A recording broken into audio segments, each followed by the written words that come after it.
essayer d'instaurer, c'est celle de débattre avant la cérémonie d'ouverture du festival entre gens du métier de certaines problématiques. جرت العادة أو كما يقول شرطي يحاول أن يجري العادة ويدير واحد ندوة كتسبق الحفل الافتتاحي، ندوة ما بين أهل الحل والعقد في السينما اللي هما أنتم طبعا. الندوة اليوم حتكون على le cinéma marocain et le récit national ou les récits nationaux. Et le cinéma al-Maghribiya ou al-Sardiya al-Wataniya. Mais avant de rentrer dans le vif du sujet, je laisse le micro à Sharafdin. Sharafdin, تفضل كلمة افتتاحية. دائما السهولة ديال الندوة الافتتاحية ما قبل الافتتاح رسمي للمهرجان كنتمنى على أن الموضوع يكون يثير واحد النقاش، وهذا هو المهم. مادام حاضرين معنا الناس اللي ممكن يعطوا ويفيدوا. شكرا لكم وشكرا للمحاضرين وشكرا للاستماع. شكرا شرف الدين. واحد ولا ça dépend des expériences, des pays et des cinémas et de la création dans chaque pays. السردية الوطنية هو كيف يحب أي مجتمع أن يرى نفسه أو أحسن ما لديه افتخارا إشعاعا عبر الإبداع.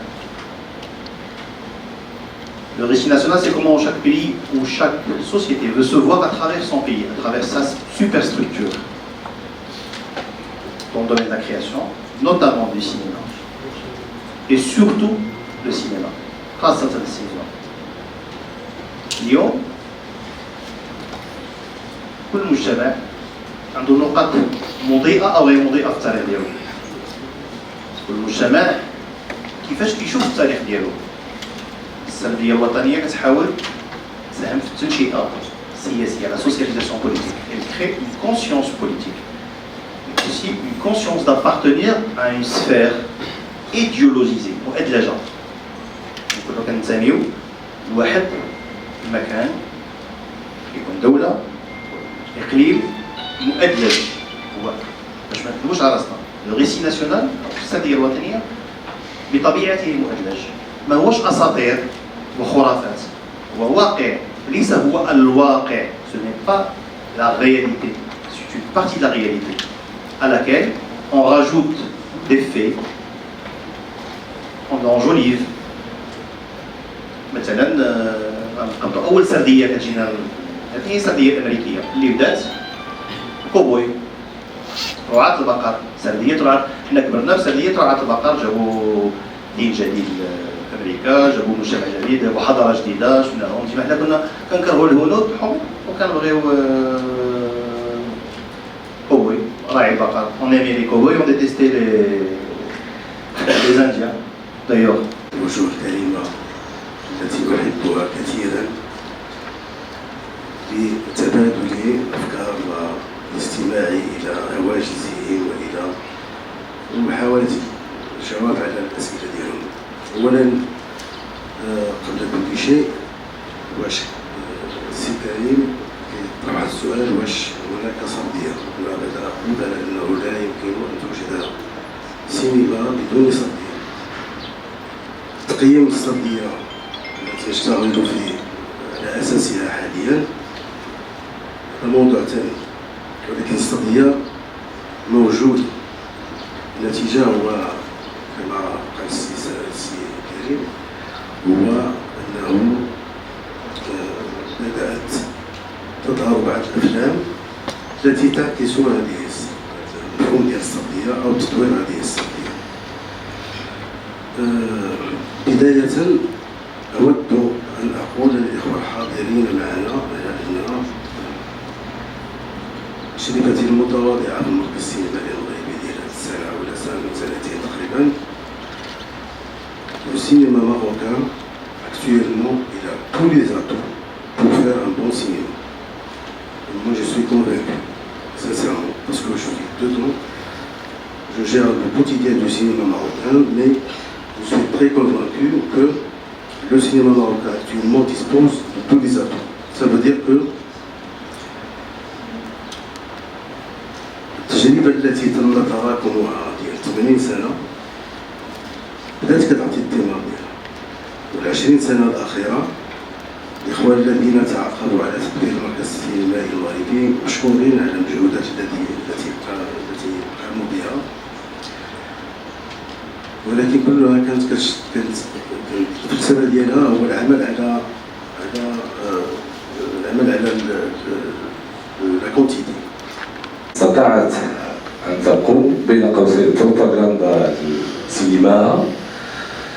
أن في المغرب انتم عارفين تاريخ السينما المغربية، وتتحدث عن مراحل متعددة. نتحدث عن المرحلة الاستعمارية اللي هي كانت ضربة قوية بالنسبة للإنسان المغربي والمواطن المغربي والمبدع المغربي ما بين 1919 إلى 1956 مثلا.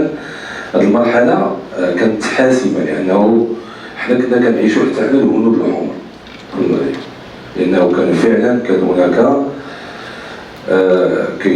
كنحسوا بأنه المواطن المغربي داخل هذه المنظومة الاستعمارية كان محبط، كان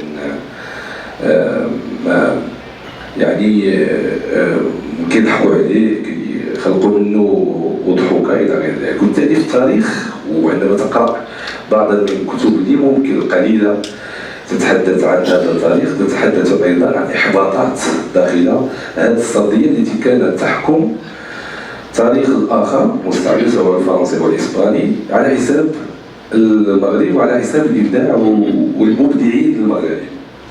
وبالتالي كانت هناك فعلا مفارقات غبية في نفس الوقت، لأنها أجلت مشروع التطور، أجلت بواحد الشكل كبير اللي خلات أنه السينما لم تعرف واحد الانطلاقة إلى في 1958 نوعا ما، بعد التحرر من هذه القيود القليلة. هذه القيود راه سبقتنا وبقات معنا لمدة سنوات، لأنها في مجملها ما كان خلقتش أرضية لخلق هذا المنتوج وهذه السردية وهذا الإنتاج وهذا الإبداع وهذا التحرر من قيود الآخر. وبالتالي كنا دائما، وكان المبدع المغربي مطالب بأشياء كثيرة باش يخلق لنفسه نوعا ما حكي مختلف. بالتالي كانت هناك محاولات فردية، لم يكن هناك إجماع.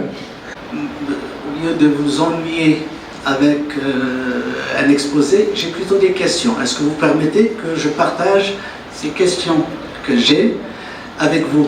Et je crois que ce serait peut-être le moyen le plus sympathique pour qu'on puisse ouvrir un débat sur ces questions que moi je me pose.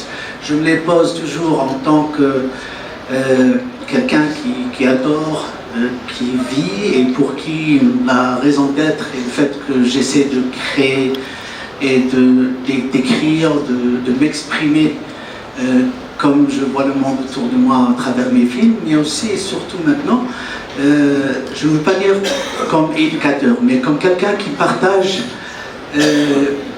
ces mêmes questionnements avec les étudiants que nous avons à l'Institut d'ISMAC du cinéma et des professions de l'audiovisuel. Je vais commencer par la dernière remarque qui a été faite au sujet du montage et du fait de la technicité. Le montage pour moi, le montage pour moi n'est pas une technique. Le montage est tout. Le montage c'est l'écriture, le montage c'est la réalisation ou une seconde opportunité. Je parlais en français, j'espérais que le matin je me réveille et je mets un pied devant l'autre, c'est déjà un drame.